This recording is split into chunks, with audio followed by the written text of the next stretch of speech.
வாயில ரவையே இல்லாம உப்புமாக்குன்ற ஒரு ஆள் யாருன்னா அவர் தான் நரேந்திர மோடி. எங்க ஊர் மதுரை பக்கம் சொல்லுவாங்க, பொம்பளை எல்லாம் அந்த ஆள் பக்கத்துல போகாதக்கா, பொல்லாதவன், பேசியே புள்ள பத்துருவேன், அவன் பக்கத்துல போகாதம்பா.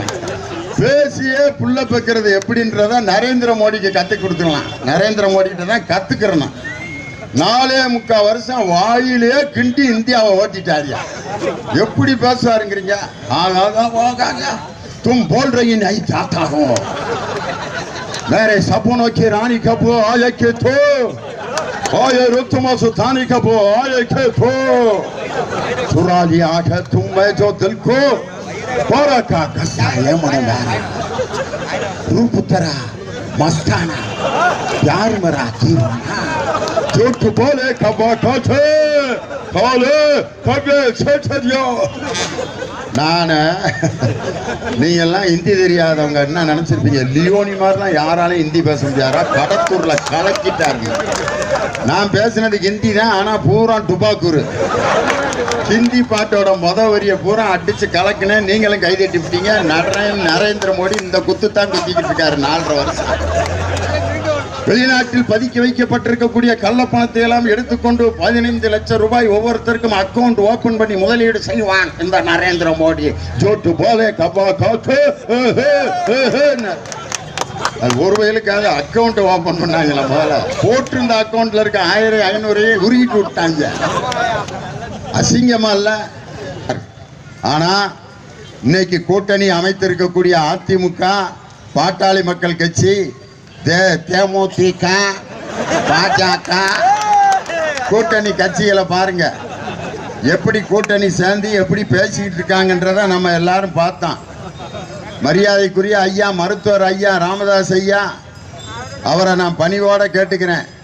ஒரு மாசத்துக்கு முன்னாடி ஐயா கவர்னரை சந்தித்து எடப்பாடி பழனிசாமி ஆட்சி மாதிரி ஒரு மோசமான ஆட்சி எதுவுமே இல்லை, அந்த குரூப்பை பதவியை விட்டு நீக்குங்கன்னு கவர்னரிடம் பெட்டிஷன் கொடுத்தார் எங்க ஐயா மருத்துவர் ராமதாஸ் ஐயா. ஜெயலலிதாவுடைய ஆட்சி அம்மாவினுடைய ஆட்சி அப்படின்னு சொல்லி அம்மாவின் கதைன்னு ஒரு பெரிய புத்தகத்தையே போட்டு அம்மா காலத்திலிருந்து இந்த அதிமுக மக்களை எப்படி ஏமாற்றினார்கள்னு ஒரு புத்தகமே போட்டு வெளியிட்டவர் ஐயா மருத்துவர் ராமதாஸ் ஐயா. அப்படி புத்தகம் போட்ட மருத்துவர் ஐயா இன்னைக்கு போய் அவரை நம்பி இருக்கக்கூடிய அந்த மக்களை அதிமுகவிடம் அடகு வைத்து அந்த கூட்டணியை இன்று அவர் மக்களை அடகு வைத்து அவர்களை ஏமாற்றி இருக்கிறார் என்று நான் குற்றச்சாட்டு சொல்ல கடமைப்பட்டிருக்கிறேன். அதைவிட அவருடைய அன்பு மகன் மரியாதைக்குரிய தர்மபுரியினுடைய பாராளுமன்ற உறுப்பினராக இப்பொழுது இருந்து கொண்டிருக்கக்கூடிய மரியாதைக்குரிய அருமை சகோதரர் டாக்டர் அன்புமணி ராமதாஸ், கிட்டத்தட்ட அவர் ஒரு 200 பேர் இளைஞர்களை ஒரே இடத்துல திரட்டி காதில் அப்படியே ஒரு மைக் வச்சுக்கிட்டு ஒரு சின்ன ஸ்பீக்கர் வச்சுட்டு கோட்டு டையெல்லாம் போட்டுட்டு 200 பேர் கேட்கிற கேள்விக்கு டான் பதில் சொல்லிட்டு இருந்தார். 8 வழிச்சாலை திட்டத்தை நீங்கள் ஆதரிக்கிறீர்களா அப்படின்னு கேட்டோன்னா, 8 வழிச்சாலை திட்டம் விவசாயிகளுக்கு வயிற்றில் அடிக்கக்கூடிய திட்டம், அதை முதலில் எதிர்ப்பது அன்புமணி ராமதாஸ் தான் அப்படின்னு சொல்லி எல்லாத்துக்கும் டக்கு. நீட் தேர்வை பற்றி என்ன நினைக்கிறீர்கள்? மக்களை வஞ்சிக்கக்கூடியது நீட் தேர்வு. அடித்தட்டு மக்கள் மருத்துவ கல்வியை படிக்க விடாமல் செய்கின்ற தடை செய்வது நீட் தேர்வு. விவசாயிகளுடைய கடன்களை ரத்து செய்யறதை பத்தி என்ன நினைக்கிறீங்க? டான் டான் டான் என்ன கேள்வி கேட்டாலும் 200 பேருக்கு பதில் சொல்லிட்டு இருந்தார். யாரு? டாக்டர் ஐயா சின்ன ஐயா அன்புமணி ராமதாஸ். ஆனால் அதிமுக கூட கூட்டணி வைத்து அவர் ஒரு பத்திரிகையாளர்களை சந்திக்கும் பொழுது 200 பேருக்கு டக்குன்னு பதில் சொன்ன டாக்டர் அன்புமணி ராமதாஸ் 10 பத்திரிகையாளர்களுடைய கேள்விக்கு பதில் சொல்ல முடியாமல் திணறி போனார் அப்படிங்கிறத நம்ம தொலைக்காட்சியில பார்த்தோம். அப்ப ஒரு பத்திரிகையாளர் கேட்கிறாரு, Edappadi Palaniswami corrupt or not? Edappadi Palaniswami ஊழல்வாதியா இல்லையா, ஆமாவா இல்லையான்னு சொல்லுங்க அப்படிங்கிறார். உடனே அவரு அது அது அது வந்து அது அது நல்லா கேள்வி கேட்டீங்க தம்பி, ரொம்ப அருமையா கேட்டீங்க, சூப்பர் கேள்வி. அதாவது இந்த மாதிரி கேள்வி தான் கேட்கணுன்ட்டு பதிலே சொல்லாம அடுத்த அப்படின்னு இந்த பக்கம் ஓடிட்டார். 200 இளைஞர்களுடைய கேள்விக்கு தான் பதில் சொன்ன அன்புமணி ராமதாஸ் ஐயாவால 4 பத்திரிகையாளர்களை சந்திக்க முடியாமல் துண்டக்கானான் துணியக்கானான் என்று ஓடுவதற்கு காரணம் அதிமுக என்ற ஊழல் கட்சியோடு கூட்டணி வைத்திருப்பதால் அவர்களால் இன்னைக்கு மக்களை சந்திக்க தில் இல்லாம திராணி இல்லாம இன்னைக்கு அவர்கள் மக்களை சந்திக்க முடியாமல் திணறிக் கொண்டிருக்கிறார். மரியாதைக்குரிய எங்க ஐயா இருக்காங்களே ராமதாஸ் ஐயா, பெரிய டாக்டர். 1000 மருந்த கூட அப்படியே நினைவாற்றல் படி அப்படியே டக்கு டக்கு டக்கு டக்கு டக்குன்னு எழுதுவாரு.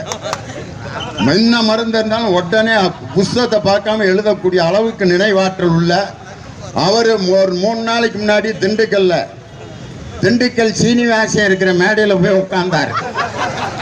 எங்க ஊர் பேரை கெடுக்கிறதுக்குனே ஒரு வனத்துறை அமைச்சர். ஐயோ ஐயோ, எங்க ஊருக்கு பிடிச்ச கேவலம். எல்லாரும் என்னையும் மேலையும் கீழையும் பார்க்கிறேன். சார் நீங்க திண்டுக்கல் லியோனியா? ஆமா.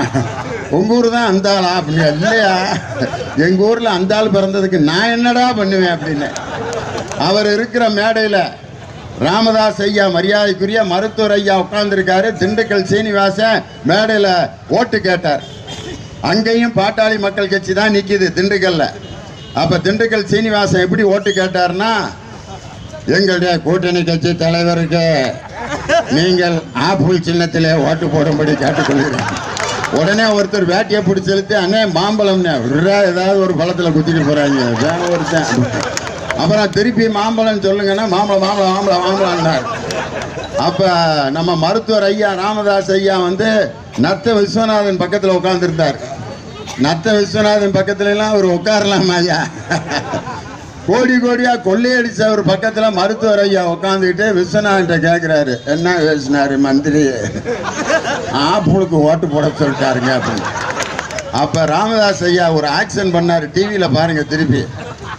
அப்படின்னாரு. அப்படின்னா என்ன அர்த்தம்? கூறுகிட்ட பயிர்களோட சேர்ந்துட்டோம்டா அப்படின்ட்டு நொந்து போனார். இன்னைக்கு பாட்டாளி மக்கள் கட்சியினுடைய தொண்டர்கள் எல்லாம் அதிமுக கூட கூட்டணி வச்சதுனால நொந்து நூலாகி போய் இந்த கூட்டணியை வெறுத்து கொண்டிருக்கிறார்கள்ங்கிறதுக்கு வேற எடுத்துக்காட்டே வேணாம். அவ்வளவு நினைவாற்றல் உள்ள மருத்துவர் ஐயா ராமதாஸ் ஒரு 4 நாளைக்கு முன்னாடி ஒரு ஊர்ல பிரச்சாரம் பண்ணும்போது, எங்களுடைய கூட்டணியை ஆதரித்தால் வாஜ்பாய் அவர்கள் பிரதமர் ஆவார் அப்படின்ட்டார். 1 வருஷத்துக்கு முன்னாடி இறந்து போன வாஜ்பாயை ஐயா பிரதமர் ஆக்குறாரு. ஏன் இப்படி மாத்தி பேசுறாருன்னா, திண்டுக்கல் சீனிவாசன் கூட மேடையில் உட்கார்ந்தா அந்த வியாதி தொத்திக்குமா? தொத்தாதான். சேர்வாரோடு சேர தவறியதால் இன்று பாட்டாளி மக்கள் கட்சி தன் முகத்தை இழந்து வேதனைப்பட்டு கொண்டிருக்கிறது என்பதுதான் நிதர்சனமான உண்மை. அவங்க கூட சேர்ந்திருக்க இன்னொரு குரூப் பாஜக, பாரதிய ஜனதா கட்சி.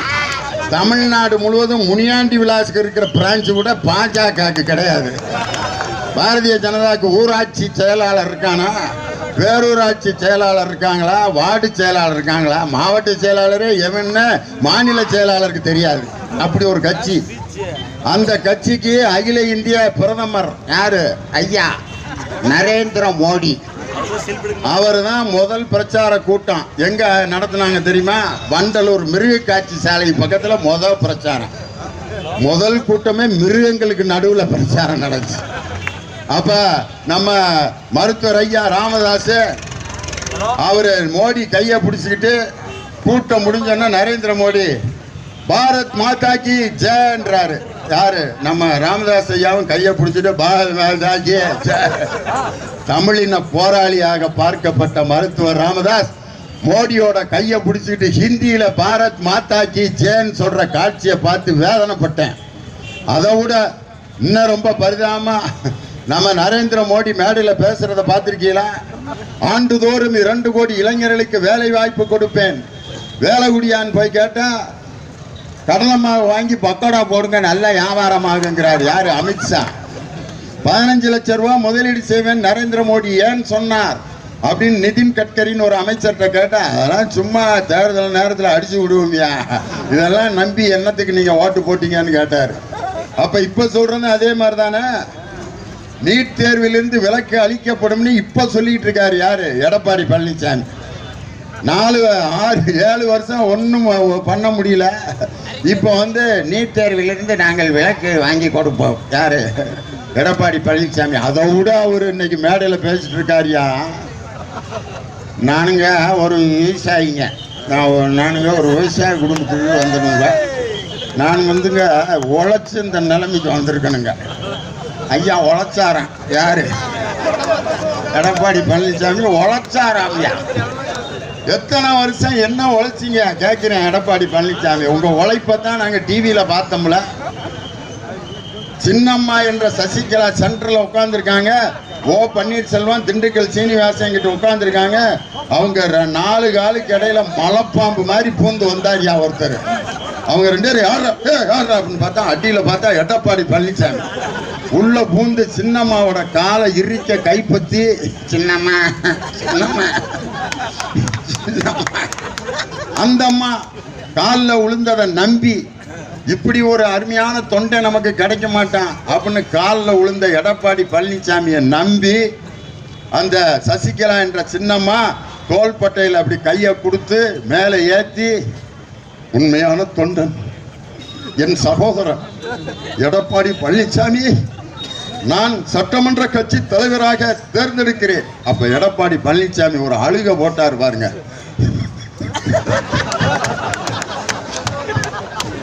என்ன அர்த்தம்னா, ஒரு புண்ணாக்கு வைக்கிறது கூட லாயக்கில்லை, என்னைய போய் முதலமைச்சர் ஆக்கியிருக்கேன். தன்னை முதலமைச்சர் ஆக்கிய சின்னம்மாவுக்கு துரோகம் செய்த எடப்பாடி பழனிசாமி தமிழ்நாட்டு மக்களுக்கு எப்படி நன்மை செய்ய முடியும்? எப்படி துரோகம் பண்ணாருங்கிறதுக்கு வேற உதாரணமே தேவையில்ல. 10 நாளைக்கு முன்னாடி அவருடைய சசிகலா அவர்களுடைய கணவர் இறந்த நாள், நடராஜன் அவர்கள் இறந்த நாள் 1 வருஷம் ஆச்சு. அந்த நேரம் நான் வந்து விளாறுங்கிற ஊர், அவர் தஞ்சாவூர் பக்கத்தில் விளாறுங்கிற கிராமத்தில், அந்த கிராமத்தில் இருக்கக்கூடிய ஒரு கல்லூரியில் ஆண்டு விழாவில் சிறப்பு விருந்தினர் நான் பேச போயிருந்தேன். அந்த நேரத்தில் நடராஜனுடைய கல்லறையில் ஒரே ஒரு கதம்ப மாலை மட்டும் தொங்கிட்டு இருந்துச்சு. ஏண்டா நினைவு நாளுக்கு அன்னைக்கு ஒரு மாலை கூட அந்த ஆளுக்கு யாரும் போடலையான்னு. அன்னைக்கு நடராஜன் இறந்து கிடந்தப்ப சசிகலா அவர்கள் கணவனை இழந்து விதவையா உட்கார்ந்துருந்தாங்க. தன்னை முதலமைச்சராக்கிய சசிகலாவின் கணவர் இறந்தது கூட எடப்பாடி பழனிசாமி ஒரு தார்மீக ரீதியா வந்து கூட அஞ்சலி செலுத்தல. ஆனால் நடராஜனுடைய உடலுக்கு அஞ்சலி செலுத்தி மலர் வளையம் வைத்து அஞ்சலி செலுத்தியவர் எங்கள் கழகத்தினுடைய தலைவர் தளபதி ஸ்டாலின். அப்ப கேட்டாங்க பத்திரிகைக்காரங்க, நடராஜன் அவர்களுடைய குடும்பம் திமுகவுக்கு எதிராகவே செயல்பட்ட குடும்பத்தினுடைய அந்த நடராஜனுக்கு ஏன் அஞ்சலி செலுத்தினீங்கன்னு கேட்டப்ப பத்திரிகைக்காரங்கிட்ட தளபதி ஸ்டாலின் சொன்னார், நடராஜன் சசிகலாவின் கணவர் என்பதற்காக நான் அஞ்சலி செலுத்த வரல. என்னுடைய தலைவர் தானை தலைவர் டாக்டர் கலைஞர் தான் நடராஜனுக்கு சசிகலாவுக்கு கல்யாணமே பண்ணி வச்சார். அதுக்காக நான் வரல. எதற்காக நடராஜனுடைய உடலுக்கு நான் அஞ்சலி செலுத்தினேன்னா, டாக்டர் கலைஞர் அவர்கள் அறிவித்த இந்தி எதிர்ப்பு போராட்டத்தில் தஞ்சாவூரில் மாணவ தலைவனாக நின்று போராடிய நடராஜனுக்கு நான் வந்து அஞ்சலி செலுத்தினேன். மொழி போராளிங்கிறதுக்காக அஞ்சலி செலுத்தினேன். பழச மறக்காத ஒரு இயக்கம் திராவிட முன்னேற்ற கழகம். இன்னைக்கு பார்த்தீங்கன்னா கூட்டணி சேர்ந்திருக்கக்கூடிய பாட்டாளி மக்கள் கட்சியினுடைய அந்த நிறுவன தலைவரும் அன்புமணி ராமதாஸ் ஐயா அவர்களும் இன்னைக்கு என்ன நிலைமைக்கு ஆளாயிட்டாங்கன்னா, அதிமுக கூட கூட்டணி சேர்ந்து மக்களை ஏமாற்றி மக்களுடைய நம்பிக்கையெல்லாம் இழந்து போயிருக்கிறார்கள். தேமுதிகவோட நிலைமை பாவம். விஜயகாந்த் அமெரிக்காவில் சிகிச்சை உயிருக்கு போராடிக்கிட்டு இருந்தாரு. தேமுதிகவுடைய தொண்டர்கள் விஜயகாந்துடைய ரசிகர்கள்லாம் என்ன நினைச்சாங்கன்னா, விஜயகாந்த் நல்ல சவிக்கமாய் வரணும்யா, எப்படியாவது அவர் கட்சியே தேவையில்லை, என் தலைவன் சவிக்கமாய் வந்தா போதுன்னு நினைச்சாங்க ஒவ்வொரு விஜயகாந்தனுடைய ரசிகர்களும். ஆனா அவருடைய துணைவியார் திருமதி பிரேமலதா விஜயகாந்தும் அவருடைய மைத்துனர் சுதீஷும் சிகிச்சை பெற்றுக் கொண்டிருந்த விஜயகாந்தனுடைய மூக்குல இருக்க டியூபை உருகி போட்டு அவரை கொண்டு வந்து ஸ்ட்ரெச்சர்ல இந்த அப்படியே உட்கார வச்சிருக்காங்க. கூட்டணி பேச்சுவார்த்தை நடக்குது, விஜயகாந்த் இந்த அப்படியே இருக்காரு. இபிஎஸும் ஓபிஎஸும் உட்காந்துருக்காங்க, இந்த இப்படியே பார்க்குறாரு. யாரா இவங்கெல்லாம்? இவங்க எதுக்குடா இங்கே வந்திருக்காங்க? இபிஎஸ் ஓபிஎஸ் இவங்க தானடா நம்ம கட்சியை கூட கெடுத்து நாசம் பண்ண நாய்ங்க. இவங்க எதுக்குடா என் வீட்டில் வந்து உட்காந்துருக்காங்க? அவருக்கு ஓங்கி முகரையில் குத்தணும் போல ஆசை, முடியல, அப்படியே பார்க்குறாரு. எந்திரிச்சு வெளியே போங்கடான்னு சொல்லணும்னு நினைக்கிறாரு, முடியல. மனைவியை பார்த்து கேட்கிறாரு, என்ன